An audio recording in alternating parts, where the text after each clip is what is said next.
now to Liza Grach. She fled Ukraine with her 10-month-old baby daughter and said goodbye to her husband at the border. She is now in Germany.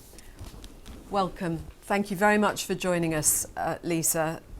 We can only imagine how difficult things must have been for you and send our condolences. How are you now?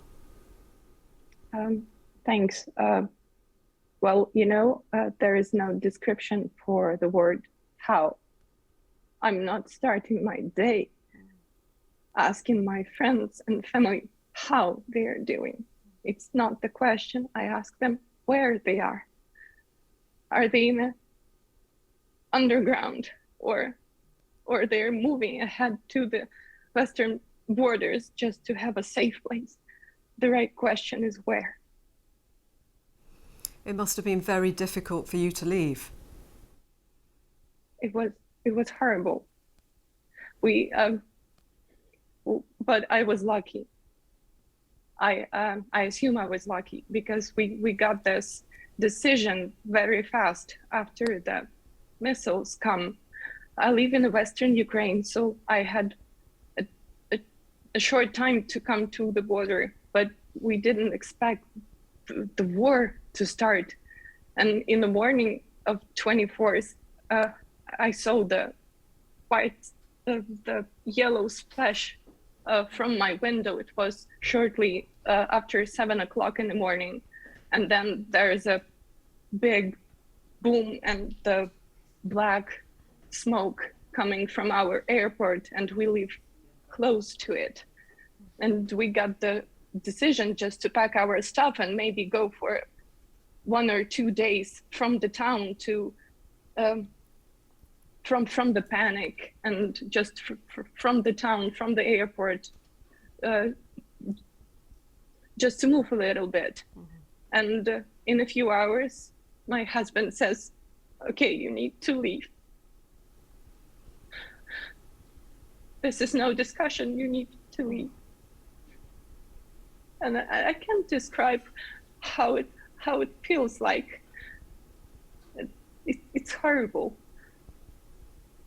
You had to leave him behind. Yes. This is the only right decision.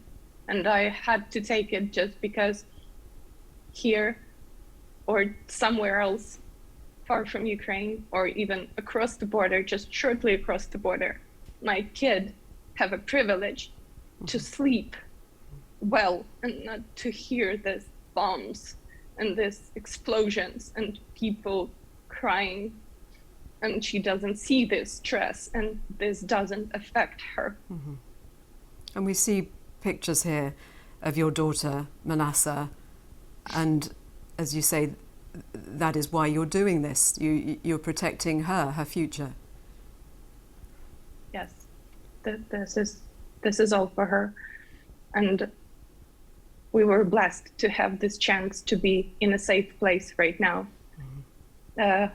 We crossed the border with Slovakia, and I went just into nothing. You don't know what are you walking into. Mm-hmm. But just after checking my documents, I saw how many people are waiting there. And they were all around me asking, do I need a shelter?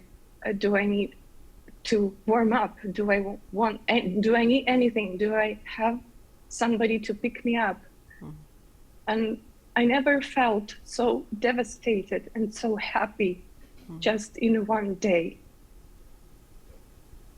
So much kindness from strangers. It must be an incredibly powerful thing to experience. Yeah. Mm-hmm. And have you been able to have any contact with your husband since? Will he fight, do you know? We have an internet connection still, and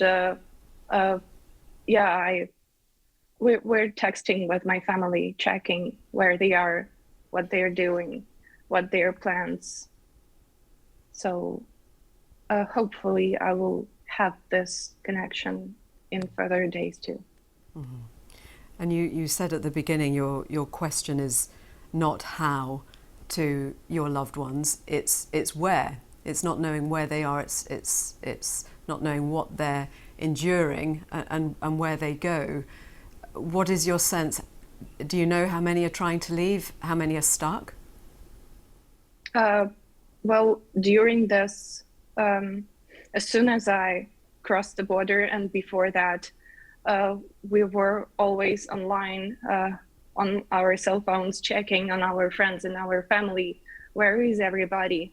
How can we help? Because we are already here next to the border and they are not.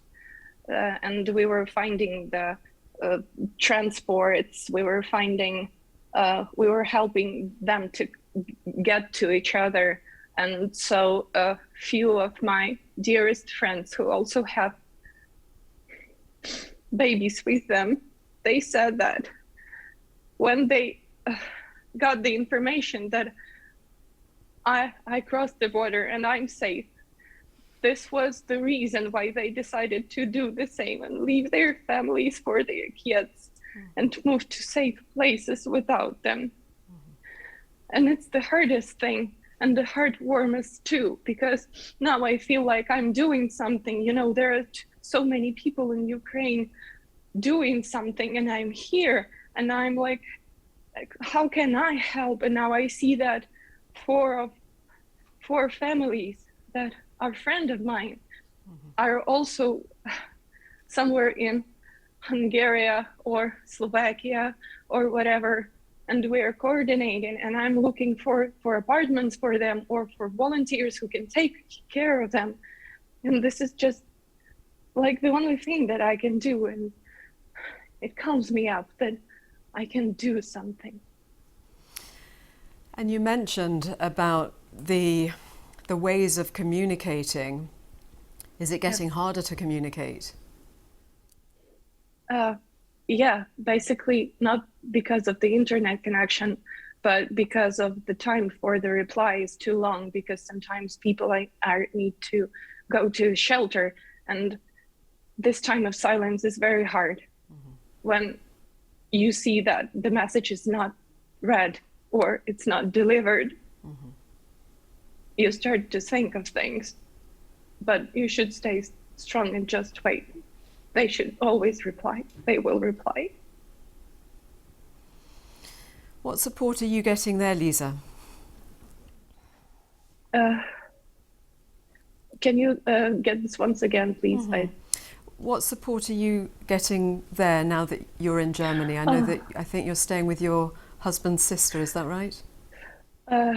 Yeah, so I got the place to stay, and it was such a joy to hear from her. So she's the host of mine. She just dropped a message in the local chat. Here I have my relative with a small kid. What can we do for her?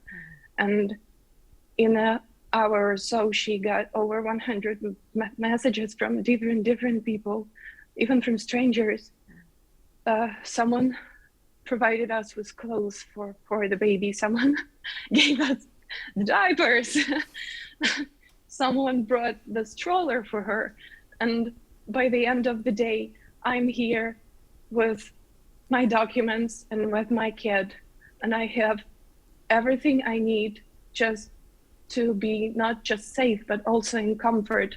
And I know that here's a huge community which even sends cars and buses close to the border to take people out of there straight to the town, and provide here, I would say not a shelter, but hosts who can,